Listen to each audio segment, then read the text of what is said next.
Special report देख रहे हैं आप। मैं हूं शुभे मिश्रा आपके साथ। आइए करते हैं बुलेटिन की शुरुआत। गोवा में एक बड़ा ही दर्दनाक हादसा हुआ है। पणजी से करीबन 25 किलोमीटर की दूरी और अरपोरा गांव में मशहूर नाइट क्लब में आधी रात के करीब आग लग गई। इस भयानक आग में 25 लोगों की जिंदगी चली गई।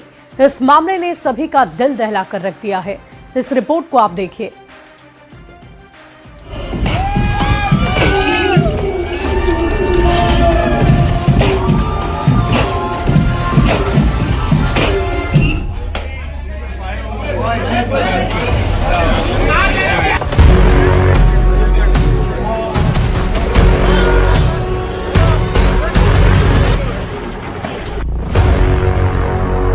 गोवा के नाइट क्लब में आग से कोहराम।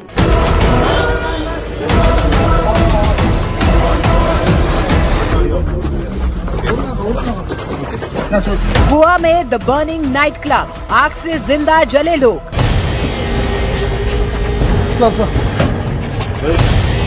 आधी रात क्लब में आग, मची अफरा तफरी। ऊंची ऊंची उठती आग की लपटों की ये तस्वीरें आई हैं नॉर्थ गोवा के एक नाइट क्लब की, जहां आधी रात को हुए अग्निकांड ने पूरे गोवा को हिलाकर रख दिया। जानकारी के मुताबिक नाइट क्लब के किचन एरिया के पास एक सिलेंडर ब्लास्ट हुआ और उसके बाद क्लब में शुरू हो गया मौत का तांडव। गोवा के अरपोरा इलाके में मौजूद हूँ। यहाँ पे जहाँ ये जो इलाका मैं दिखा रहा हूँ, जहाँ से देर रात तक नाइट क्लब में मेरे काफी संख्या में स्टाफ मौजूद था और अधिकतर लोग धुएं भरे जाने से वजह से बाहर नहीं निकल पाए गए। सबसे दर्दनाक बात यही रही कि कई लोग दम घुटने से मारे गए हैं। नॉर्थ गोवा के इस नाइट क्लब में आग इतनी खौफनाक थी कि किसी की मौत दम घुटने से हुई तो कोई जिंदा जल गया। आग इतनी भयंकर थी कि चश्मदीद खौफ में आ गए। 11-12 के बीच में। आपको कैसे मुझे आवाज कैसे आया? ऐसा कुछ सुना? आवाज कुछ नहीं, पूरा जलने लगा। ओके। तो वही देखा। एक्चुअली घर पे जा रहा था, तभी देखा कि आवाज़ आया ब्लास्ट का वगैरह। तो मैं देखा कि मेरे एक्चुअली नियर बाई घर है इधर। मैं देखा था कि अभी आग जला। एक्चुअली मोस्टली क्या होता है इधर, कभी पटाखे जलते हैं, कुछ फंक्शन होता है वगैरह, तो उतना ये मतलब हम लोग ने इतना वो चीज़ नहीं लिया, मतलब ये नहीं लिया। तो बाद में देखा तो एम्बुलेंस थोड़े टाइम के बाद घर पे गया मैं, एम्बुलेंस जा रहे भागे। तो बाद में हमने गाड़ी लेके उस साइड में गए तो देखा तो ये सब इंसिडेंट हो चुका था। धमाके का असर इतना जबरदस्त था कि कुछ ही सेकंड में आग पूरे क्लब में फैल गई। जानकारी के मुताबिक क्लब के अंदर क्लोजिंग वर्क चल रहा था। उसी वक्त एक धमाके के बाद आग लग गई। फिर चारों तरफ अफरा तफरी मच गई। सामने आग के रूप में खड़ी मौत से हर कोई इधर उधर भागने लगा।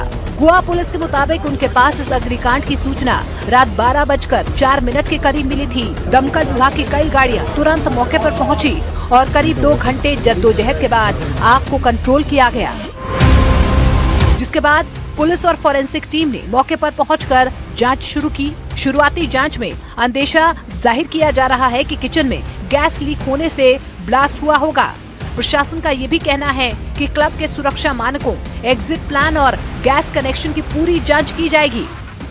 ये अनफॉर्चुनेट इंसिडेंट हुआ है। यहाँ पे अरपोरा के अंदर में एक रेस्टोरेंट कम क्लब है।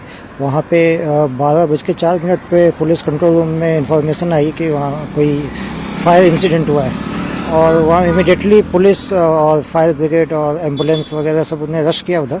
तो अब फायर तो अंडर कंट्रोल है और इसमें जो ज़्यादातर जो बॉडीज मिली हैं वो नीचे जहाँ किचन है इसका रेस्टोरेंट का, वहाँ पे डेड बॉडीज मिली है और अभी इस घटना के कारणों की जांच पुलिस करेगी और उसमें जो भी उसके कंक्लूजन निकल के आते हैं जांच के, उसके हिसाब से हम लोग इसमें एक्शन लेंगे। आधी रात को लगी इस आग में सबसे ज्यादा मौतें क्लब में काम कर रहे कर्मचारियों की हुई है। आग इतनी तेज थी कि बाहर निकलने का मौका तक नहीं मिला। ज्यादातर लोगों की मौत दम घुटने से हुई है। Some are tourists. Mostly are, I think, our locals who are working in the basement of the restaurant.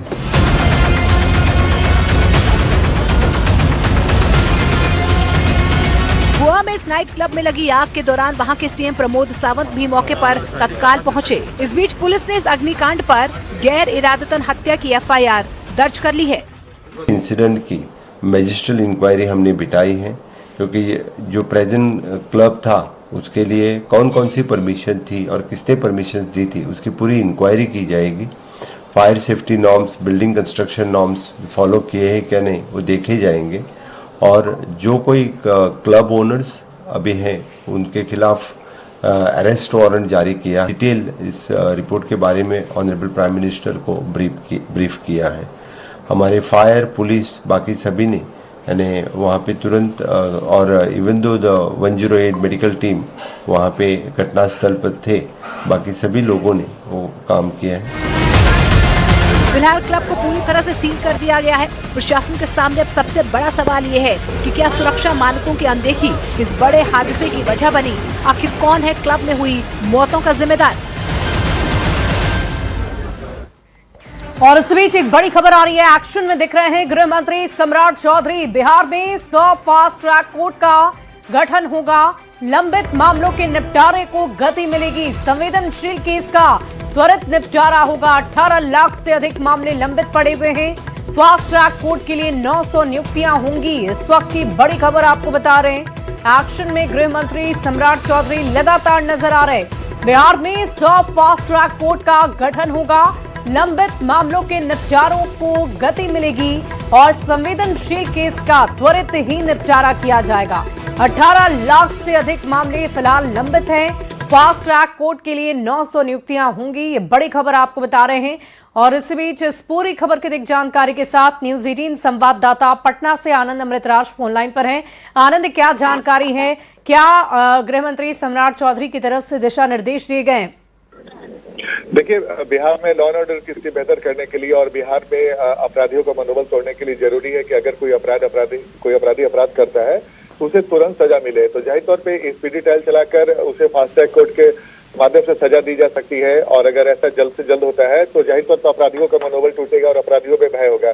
इसी को देखते हुए सम्राट चौधरी ने एक महत्वपूर्ण फैसला लिया है और बिहार में 100 फास्ट ट्रैक कोर्ट का गठन करने का बात कहा है। जाहिर तौर पे ये बेहद महत्वपूर्ण हो जाता है कि बिहार में अगर 100 से ज्यादा फास्ट ट्रैक कोर्ट हो जाएंगे तो जो भी लंबित मामले उसकी सुनवाई जल्द से जल्द होगी, और जो लंबा मामला खींचता है, कई बार निर्दोषों को भी पकड़ा जाता है, उसके वजह से भी कई बार कई तरह के सवाल खड़े होते हैं। और जाहिर तौर पर कई बार जो बड़े अपराधी होते हैं, लंबा मामला चलता है तो उनके साथ भी वो भी उसका फायदा उठा लेते हैं। तो जाहिर तौर पे इन तमाम मुद्दों को देखते हुए सम्राट चौधरी ने तय किया कि 100 फास्ट ट्रैक कोर्ट की स्थापना की जाएगी, ताकि जो भी लंबित मामले हैं या फिर जो जिनका निष्पादन जिसके जल्द से जल्द नहीं हुआ है उसका निष्पादन जल्द से जल्द हो। और जाहिर तौर पे अभी अगर जैसे कि आपने बताया कि 18 लाख से ज्यादा लंबित मामले हैं, तो इतनी बड़ी संख्या में अगर मामला लंबित है तो उस जेल पे भी असर दबाव पड़ता है, कोर्ट पे भी असर पड़ता है, और कई बार फैसले में भी काफी देरी हो जाती है। तो इन तमाम मुद्दों को देखते हुए 100 फास्ट ट्रैक कोर्ट की स्थापना का निर्देश सम्राट चौधरी ने दे दिया है, और जितनी जल्दी ये फास्ट ट्रैक कोर्ट का गठन किया जाएगा उतना ही जल्दी जो लंबित मामले हैं उसका निष्पादन भी होगा, और जाहिर तौर पे जो अपराधी हैं उनके मामले में जल्द से जल्द सुनवाई होगी और उन्हें सजा मिलेगी, जिससे जो अपराधियों का मनोबल है वो टूटेगा। जी आनंद, हम आपसे ये जानना चाहेंगे कि कुछ संवेदनशील मामलों की बात की जा रही है, किस तरह के ये मामले हो सकते हैं?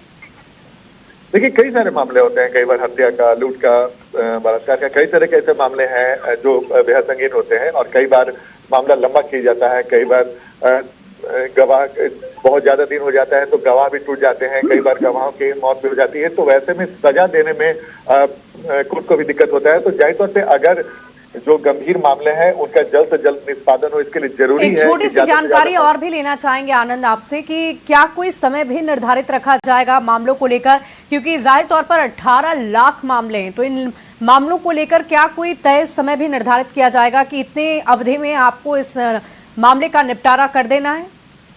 देखिए, ये तो बात की बात है, लेकिन फिलहाल जब तक फास्ट ट्रैक कोर्ट का निर्माण नहीं हो जाता है और उसके बाद वो फंक्शनल नहीं हो जाते हैं, तब तक क्या कुछ निर्देश आता है तो ये तो कोर्ट के ऊपर निर्भर करता है। लेकिन चलिए, बहुत शुक्रिया आनंद हमारे साथ जुड़ने के लिए, तमाम जानकारी के लिए। बढ़ते आगे, स्मृति मंधाना भारत की स्टार क्रिकेटर है। महिला विश्व कप के दौरान स्मृति मंधाना ने मैदान में अपना जलवा बिखेरा था। स्मृति मंधाना सोशल मीडिया पर भी एक्टिव रहती हैं। भारत की स्टार महिला क्रिकेटर स्मृति मंधाना और म्यूजिक कंपोजर पलाश मुच्छल की शादी टूट गई है। काफी दिनों से कई तरह के कयास लगाए जा रहे थे। स्मृति मंधाना और पलाश दोनों ने अपनी चुप्पी तोड़ दी है। इस रिपोर्ट को आप देखिए।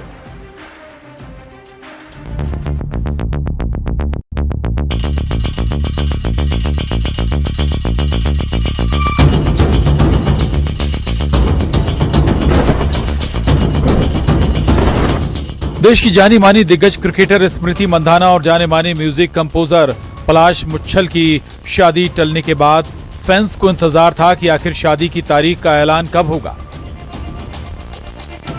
शादी टलने के बाद कई तरह की अफवाह सोशल मीडिया पर वायरल हुई।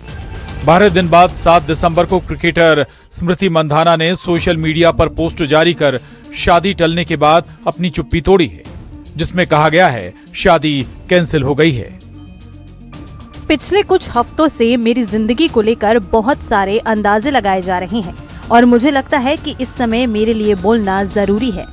मैं बहुत प्राइवेट इंसान हूं और मैं इसे ऐसे ही रखना चाहूंगी, लेकिन मुझे ये साफ करना है कि शादी कैंसिल हो गई है। इसके साथ पोस्ट में ये भी लिखा गया है, मैं इस मामले को यहीं खत्म करना चाहूंगी और आप सभी से भी यही करने की गुजारिश करूंगी। मैं आपसे रिक्वेस्ट करती हूं कि इस समय दोनों परिवारों की प्राइवेसी का सम्मान करें और हमें अपनी रफ्तार से आगे बढ़ने का मौका दें। और कहा है कि उनका फोकस क्या है। मेरा मानना है कि हम सभी के पीछे एक बड़ा मकसद है और मेरे लिए वो हमेशा अपने देश को सबसे ऊंचे लेवल पर रिप्रेजेंट करना है। मुझे उम्मीद है कि मैं जब तक हो सके भारत के लिए खेलती रहूंगी और ट्रॉफी जीतती रहूंगी और मेरा फोकस हमेशा वही रहेगा। आप सभी के सपोर्ट के लिए धन्यवाद। अब आगे बढ़ने का वक्त है। 23 नवंबर को स्मृति और पलाश की शादी होनी थी, लेकिन स्मृति के पापा की तबीयत खराब होने पर शादी टलने की बात कही गई थी। इसके बाद कई अफवाह भी फैली। इधर स्मृति ने चुप्पी तोड़ी तो पलाश का बयान भी आया है। पलाश ने इंस्टा पर स्टोरी शेयर की है, मैंने अपनी जिंदगी में आगे बढ़ने और निजी रिश्तों से दूर रहने का फैसला किया है। ये मेरे जीवन का सबसे मुश्किल दौर है। पलाश ने स्मृति को जिस अंदाज में प्रपोज किया था उससे सब सरप्राइज थे। महिला क्रिकेटर के साथ वीडियो बनाकर शेयर की थी। फिर शादी से पहले रस्मों के इन वीडियो ने सोशल मीडिया पर धूम मचा दी थी। और अब ये खबर कि शादी कैंसिल हो गई है। स्मृति पलाश दोनों का बयान सोशल मीडिया पर एक ही दिन आया है। Bureau report, news 18, Madhya Pradesh, Chhattisgarh. देखिए, सीमा हैदर एक बार फिर से सुर्खियां बटोर रही है। एक बार फिर से वो मां बनने वाली है। सचिन और सीमा ने एक वीडियो जारी कर इसकी जानकारी दी है।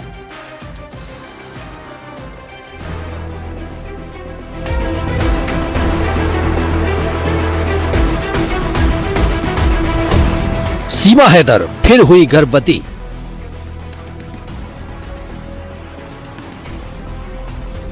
छठी बार मां बनेंगी सीमा।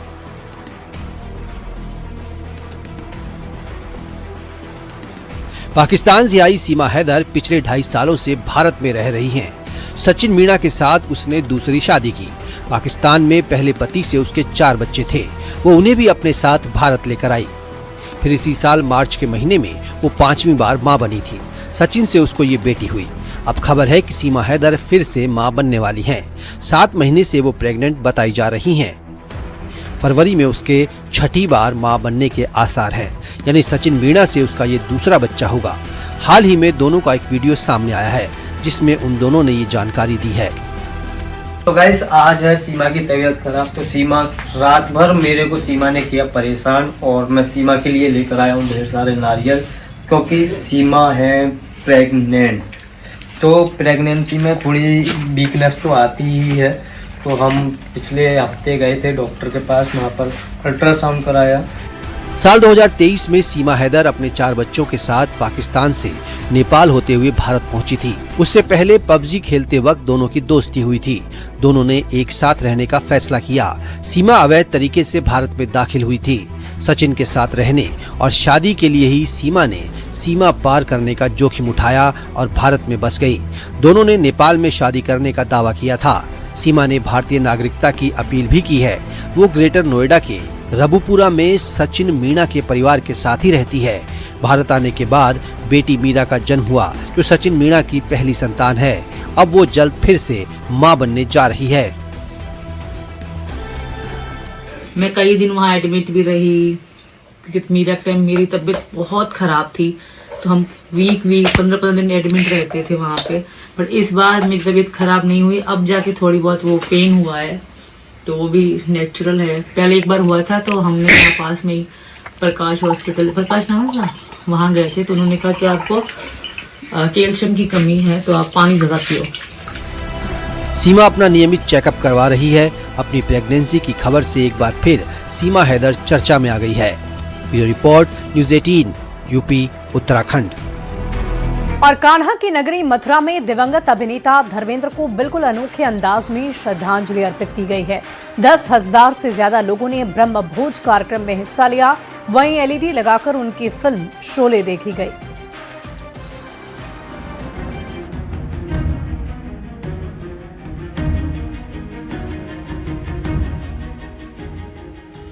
बॉलीवुड के हीमैन धर्मेंद्र का पिछले महीने 24 तारीख को निधन हो गया था। अभी हाल ही में हरिद्वार में उनकी अस्थियां विसर्जित की गई हैं। धर्मेंद्र के फैंस की संख्या करोड़ों में है। उनके जाने से उनके प्रशंसक मायूस हैं। कान्हा की नगरी मथुरा का एक गांव है जो धर्मेंद्र को बहुत मानता है। उसी गांव में धर्मेंद्र को अनोखे अंदाज में श्रद्धांजलि दी गई।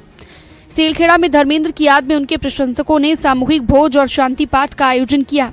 भोज के लिए आसपास के गाँव में निमंत्रण भेजा गया था। 10,000 से ज्यादा लोगों ने ब्रह्म भोज कार्यक्रम में हिस्सा लिया। इसमें खीर, पूरी, सब्जी और दूसरे व्यंजन शामिल किए गए थे। तो मैं सेना में घायल हो गया था। 2 गोली लगी थी मेरे कंधे में, एक मुंह में। जब मेरा इलाज चल रहा था कलकत्ता में हॉस्पिटल में, तब नर्स मेरे पास आती थी कि हम तुम्हारे इंजेक्शन लगाएंगे दर्द का। तो मैं उनको लिख के देता था कि तुम धर्मजी फिल्म लगा दो टीवी पर, इंजेक्शन लग गया, जाओ। धर्मजी से मैं इतने इंस्पायर हैं, हमें इतना कुछ सीखा है धर्मजी से कि जो फिल्में तो हमने उनकी देखी हैं, उनका जो नेचर पढ़ा है, देखा है, हमने लोगों से सुना है। इतने बढ़िया कलाकार के साथ साथ इंसान और भी अच्छे थे वो। हम उनसे आज तक बहुत कुछ सीखा है, बहुत प्रेरित हैं धर्मजी से हम। हाँ, जो भोजन हो रहा है वो जो है मशहूर फिल्म स्टार, शानदार अभिनेता, सदाबहार अभिनेता, एक बहुत ही नेक दिल इंसान स्वर्गीय श्रद्धेय श्री धर्मेंद्र जी की स्मृति में किया जा रहा है। आज उनका जो है 24 तारीख नवंबर को उनका निधन हो गया था और आज उनकी 13वीं है उस हिसाब से। तो यहाँ जो है हम लोगों ने उनकी 13वीं रखी है।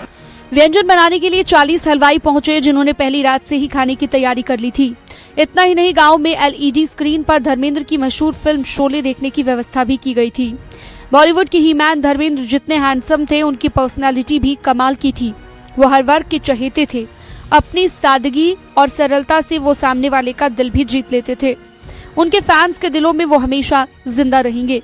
देश भर में उनके चाहने वाले अपने अपने तरीके से उन्हें श्रद्धांजलि अर्पित कर रहे हैं। मथुरा से नितिन गौतम की report, news 18, UP, Uttarakhand.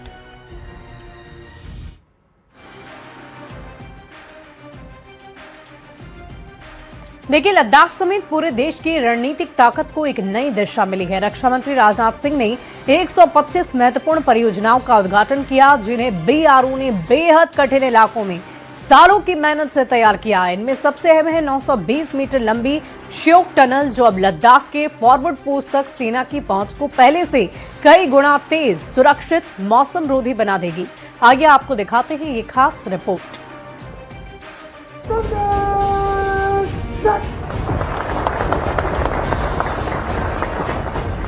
Ladakh की बर्फीली वादियों के बीच देश को मिली है एक बड़ी रणनीतिक सौगात, और वो है श्योक टनल।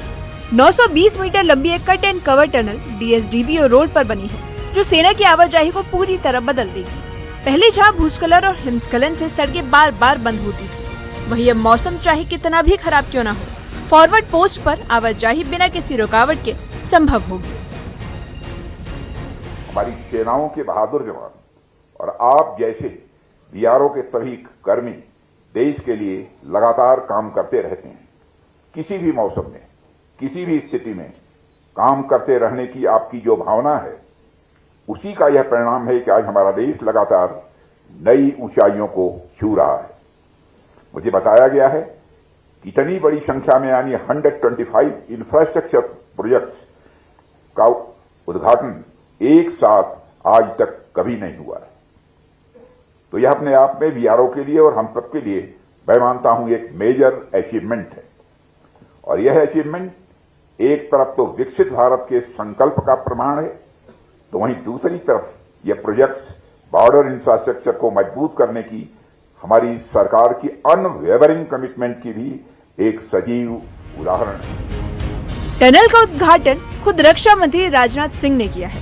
श्योक टनल के अलावा रक्षा मंत्री ने बीआरओ की 125 रणनीतिक परियोजनाओं का लोकार्पण किया। ये परियोजनाएं देश के 7 राज्यों और 2 केंद्र शासित प्रदेशों में फैली हैं, जिनमें जम्मू कश्मीर, लद्दाख, अरुणाचल प्रदेश, सिक्किम, हिमाचल प्रदेश, उत्तराखंड, राजस्थान, पश्चिम बंगाल और मिजोरम शामिल है। इन इलाकों में बीआरओ ने कठिन मौसम, ऊंची पहाड़ियों, घने जंगलों और रेगिस्तानी भूभाग के बीच इंजीनियरिंग का अद्भुत उदाहरण पेश किया। साथियों, लद्दाख के साथ साथ आज जम्मू कश्मीर, चंडीगढ़, राजस्थान, हिमाचल प्रदेश, उत्तराखंड, सिक्किम, पश्चिम बंगाल, अरुणाचल प्रदेश और मिजोरम में भी अन्य परियोजनाएं राष्ट्र को समर्पित की गई हैं।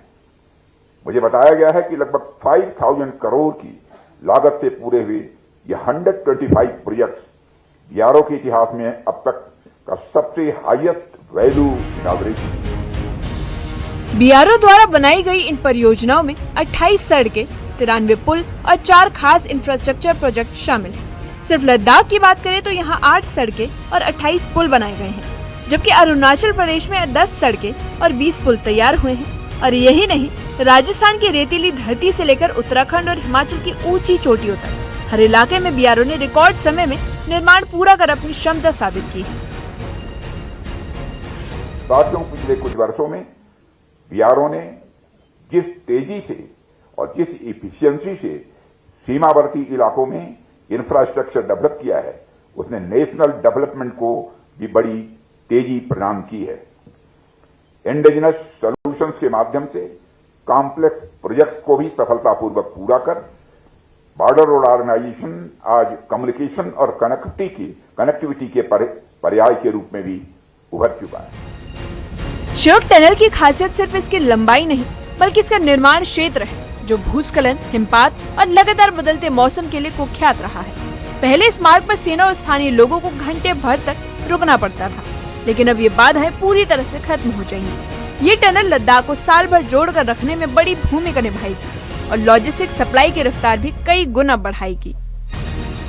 साथियों, यदि हम बॉर्डर सिक्योरिटी की बात करें तो वहां कनेक्टिविटी के ये टूल्स और भी इंपॉर्टेंट हो जाते हैं, क्योंकि बॉर्डर एरिया में जो रोड्स बनते हैं वो सिर्फ सड़क भर नहीं होते, बल्कि सिक्योरिटी, इकोनॉमी और आर्म्ड फोर्सेस की मोबिलिटी और डिजास्टर मैनेजमेंट सभी के लिए लाइफ टाइम जैसे होते हैं।